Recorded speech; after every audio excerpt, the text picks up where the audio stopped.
ব্রিটিশের শাসনকালে British police যেভাবে অত্যাচারিত করত, একইভাবে নরেন্দ্র মোদী আর বিজেপির শাসনকালে বাংলার মানুষকে একইভাবে অত্যাচারিত করা হচ্ছে। আমাদের ছাড়লে চলবে না। যে যে ভাষায় বোঝে তাকে সেই ভাষায় জবাব দিতে হবে। আর জয় বাংলা যখন বলবেন, মাথা উঁচু করে বলবেন, গলার আওয়াজ তুলে বলবেন। এটা আমাদের পরিচয়, আমাদের অধিকার। দেশের রাষ্ট্রপতি জয় বাংলা বলে গেছে। এর থেকে বড় আর কি এন্ডোর্সমেন্ট চান আপনারা? দেশটাকে এরা রসাতলে নিয়ে যেতে চাইছে। একমাত্র দেশের মধ্যে 1500টা রাজনৈতিক দল আছে, লড়াই করছে তৃণমূল কংগ্রেস এবং মমতা বন্দ্যোপাধ্যায়।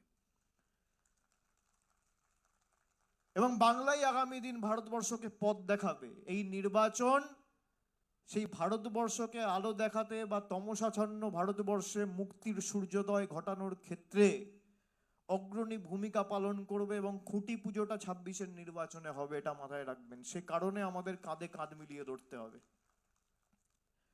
আর যেখানে আমাদের প্রয়োজনীয়তা থাকবে, আপনি আপনার মতো লড়াই করুন। আমাদের টিম আপনাদের সাথে থাকবে, দলের একজন স্বেচ্ছাসেবক বা ভলেন্টিয়ার আপনারা যখন কর্মসূচিগুলোতে অংশগ্রহণ করবেন, আপনাদের সাহায্য করার জন্য তারা থাকবে। তাদের মাধ্যমে আমরা টাইম টু টাইম ফিডব্যাক নেব। যেখানে যা প্রয়োজনীয়তা থাকবে আমরা চেষ্টা করব আপনাদের যেখানে যা দরকার সেই সাহায্য করার জন্য। কিন্তু মাঠে ময়দান ছেড়ে বাড়িতে বসে থাকলে কিন্তু হবে না। আমার এলাকায় খুব ভালো, আমি প্রায় 40,000 ভোটে জিতবো। আপনি 40টাকে 50 করুন। কেউ যদি ভাবেন 30-এ জিতবো, সেটা 35 করুন। একটা বুথে আমি যদি জানি আমি 100 ভোটে জিতবো, সেটাকে 200 করুন। বুথে বাড়ি বাড়ি যান, মানুষকে বোঝান। দলের যতটুকু সাপোর্ট বা সামর্থ্য রয়েছে আমরা পুরোপুরি আপনাদের সেই সহায়তা করব। কিন্তু আগামী 2 মাস আপনাদের রাস্তায় থাকতে হবে এবং মানুষকে বোঝাতে হবে। কোথাও কেউ যদি গাড়িতে জায়গা নাও পান, নিজে যান গ্রামে। দল আমার জন্য গাড়ি পাঠালো না ভেবে নিজে যান। যদি 4টে লোককেও বোঝাতে হয় বোঝান। এই দায়ভার আমাদের সকলের কাঁধে নিতে হবে।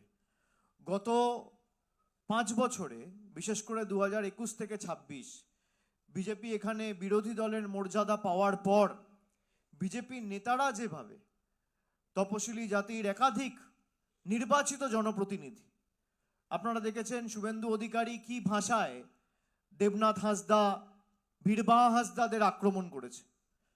কাউকে বলেছে আমার জুতোর নিচে থাকে। এবং তাদের বিরুদ্ধে যারা আক্রমণ করেছে, বিজেপি কিন্তু এখনো কোনো ব্যবস্থা নেয়নি। এটা বুথে বুথে পৌঁছাতে হবে, মানুষকে বলতে হবে যেখানে যা দরকার আমি দাঁড়িয়ে আছি, আপনাদের সাথে কাঁধে কাঁধ মিলিয়ে লড়াই করব। সবাইকে আশ্বস্ত করে দিয়ে যাচ্ছি। আপনারা সকলে ভালো থাকবেন। আপনারা থাকবেন রথে আর তৃণমূল কংগ্রেস থাকবে পথে। জমিদাররা থাকবে রথে আর মামাটি মানুষ থাকবে পথে। পথে এবার নামো সাথী, পথেই হবে পথ চেনা। আগামী 6 তারিখ মমতা বন্দ্যোপাধ্যায় অবস্থান বিক্ষোভ ধর্নায় বসবেন বেলা 2টোয় মেট্রো চ্যানেলে। তিনি পরবর্তী কর্মসূচি সেখান থেকে ঘোষণা করবে। আমি আপনাদের বলবো, তিনি যখন পথ দেখিয়েছেন, আমাদের রাস্তায় থাকতে হবে, মানুষের পাশে দাঁড়াতে হবে এবং মানুষের হয়েই লড়াই লড়তে হবে। বিজেপিকে বাংলা ছাড়া করতে হবে। তাই যতই করো হামলা, যতই করো মামলা, যত ক্ষমতা আছে প্রয়োগ করো, দেখি কার কত ক্ষমতা।